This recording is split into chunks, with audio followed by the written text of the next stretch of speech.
छोटा सा परिवार था, माँ, बेटा, बहू और उनका प्यारा पोता। माँ की एक आंख नहीं थी, जिसकी वजह से उनका चेहरा थोड़ा अजीब दिखता था। बचपन में तो बेटा माँ से बहुत प्यार करता था, लेकिन बड़े होते ही उसे माँ की सूरत से शर्म आने लगी। शादी के बाद जब घर में बहू आई तो दूरियां और बढ़ गईं।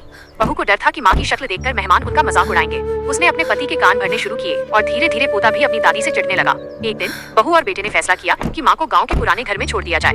बेटे ने माँ से कहा, माँ आप यहाँ ठीक से नहीं रह पाती, आप गाँव चलो, मैं हर महीने पैसे भेज दिया करूंगा, बस शहर मत आना। मजबूर माँ खामोशी से अपनी किस्मत मानकर गाँव चली गई। एक गहरा राज। सालों बीत गए। एक दिन लंदन से उनका एक करीबी रिश्तेदार भारत आया। जब उसने घर में माँ को नहीं देखा तो वो बेचैन हो गया। पूछताछ करने पर उसे पता चला कि माँ गाँव में अकेली रह रही हैं। वह तुरंत गाँव पहुंचा। वहाँ का नजारा दिल दहला देने वाला था।